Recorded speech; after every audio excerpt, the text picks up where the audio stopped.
That cleared the neighbor's yard. I don't think I'm gonna recover line.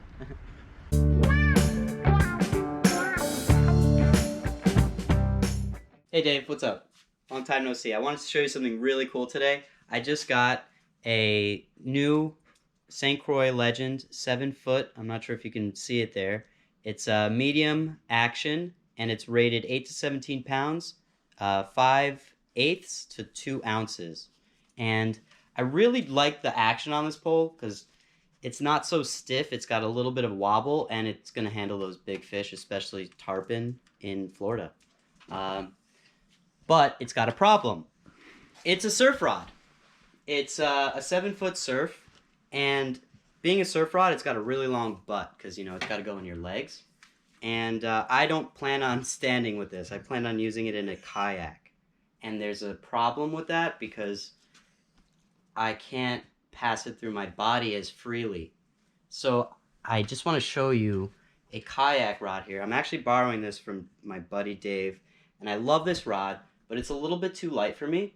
So I'm going to be kind of imitating this rod with the same free action for the kayak with a higher ounce rating on the Legend. Essentially cutting off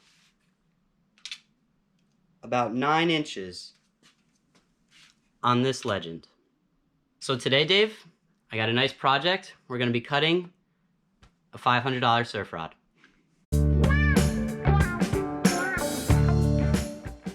Alright guys, I've arrived.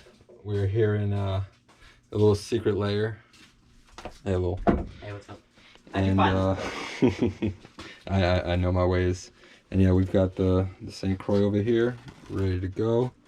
Kind of marked where we're gonna be cutting it. We got our tools, and he's got a butt replacement, just in case we don't put this one back. And let's see how it goes. We gotta get it ready for the keys. Get them tarpon. All right, we've unintentionally created a patented cardboard duct tape rod holder for cutting St. Croix. Specifically, we're gonna brand it for St. Croix. It's only gonna be an $80 piece. Coming soon. We're in our shop, well, my shop, and it's not really a shop, but it's used today. It's a rod shop, and we're preparing to cut about, let's see here, 9.5 inches off of the bottom of this St. Croix Legend Surf to make it more usable in the kayak. To do that, we need a few things. You just want to have a few parts ready. You can really get them anywhere at any like hardware store for under $25, really. I don't really see that being more expensive than the rod, so don't worry. I've lost more expensive lures in my car. And what you're going to want is you're going to want essentially a thing that I don't have here. Hold on, give me a second. If you want to start that over. Cut. So in order to do this, you're going to want a few things. You're going to want a file set, some tape. I like masking tape or electrical tape. It should be fine. You want some sandpaper. Pliers if you need it. It's going to be better for cork handles if you need to get that cork off, and epoxy. This is 5-minute epoxy, but if you don't have any experience with this, you may want to get a longer epoxy drying time. I suggest maybe something between 45 minutes. That would give you enough time to really maneuver things, but you really want to be quick about it either way. So yeah. Oh, and one final thing is you need a replacement butt cap. You can get those pretty cheap at pretty much any tackle website. This is from Win. They actually started making golf parts, and I don't know, they moved to whatever. You can check them out. Not sponsored by anybody. I've never used this before. I have no idea if it's good. So the first thing I'm going to do is I'm going to mark my point. So I basically want to make it the same size as the Mojo Yak, which is right around here. I taped it here. I'm going to just put it with some white tape so I can see it a little bit more clearly when I mark it out and start cutting. You know when you can't find the end of tape and you just like you're spinning it for like a long time? Yeah. So that's where I'm at right now. Such is life. That's why life tip, fold the ends of your tape. Even if you don't plan on ever using that roll, the next person will appreciate it. Here on Funky Fishing, we also give out life pro tips. Yeah. Not just fishing tips. All right, so we're just going to put some tape. You don't need too much. Just enough to really mark out where it is. Excuse the tape. Next, you want to take your file, and what I actually want to do here, I actually am thinking to do a different thing, and I think I want to take a razor blade and I want to cut away the rest of this handle just to see what's underneath it, because this actually might be a paracord under here and it might not be so clean to cut it. So I'm just gonna come back with a razor blade and we're gonna remove this section here.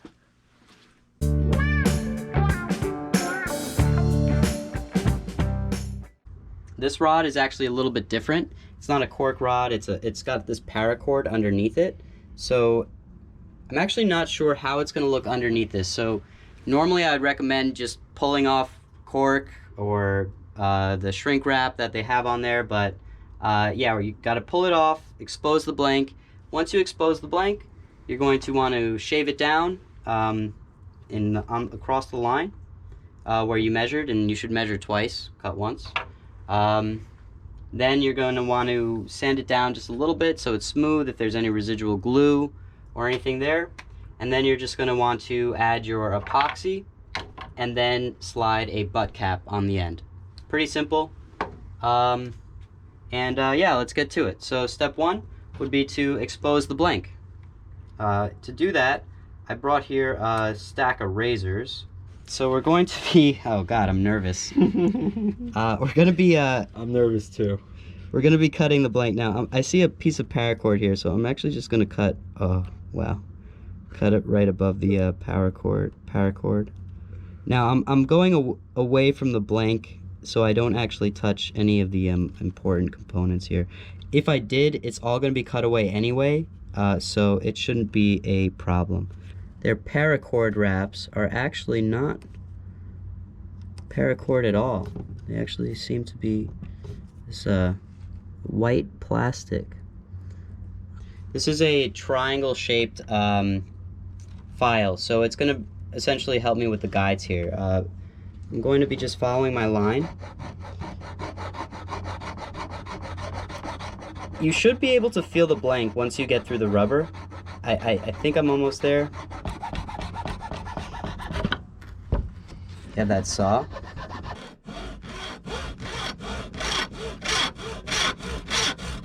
Okay, so I feel like I've sufficiently compromised the blank, so we're just going to kind of go faster to power through it a little bit. From this point, I think I'm going to be using the file to get the last pieces.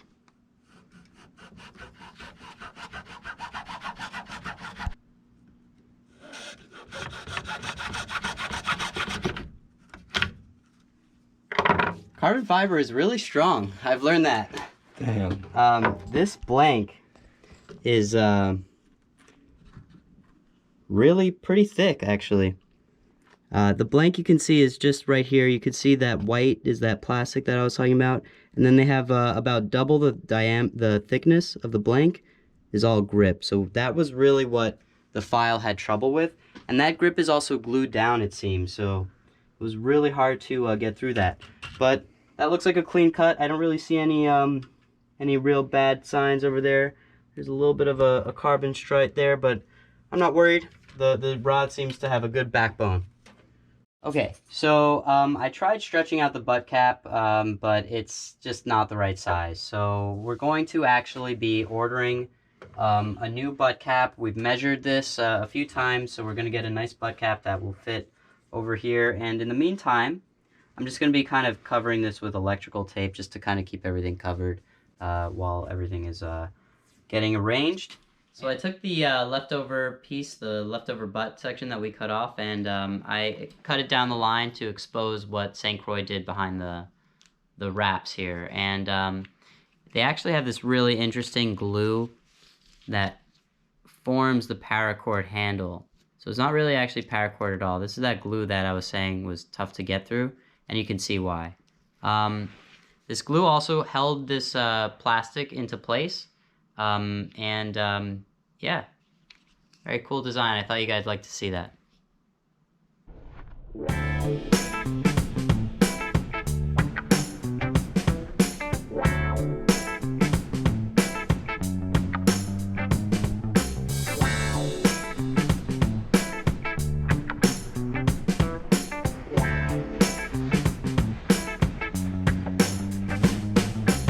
So it's stuck in my neighbor's yard after the first cast, but I'm just feeling the action. I'm tightening down the reel, and it's really got nice action. It's movable, and it's gonna be great. I can't wait to use this. I love the grip extension over here.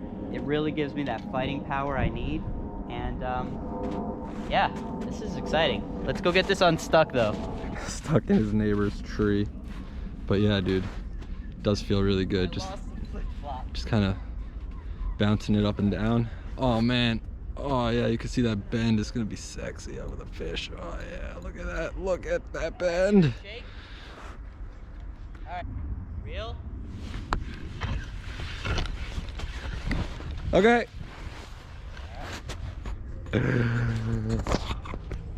We got it. We got it. After casting it a little bit, I really enjoy the rod. It's got fantastic action. The length is perfect. The butt section is gonna be necessary to add a little bit more control, because when you're casting it, your hand doesn't really have enough space to hold onto it. So you're gonna want that cup area. But otherwise, it's a fantastic rod, and I can't wait to bring it out on the water and catch a big fish with it. This is gonna be awesome. I will catch you guys later in the next video. Stay funky, stay groovy.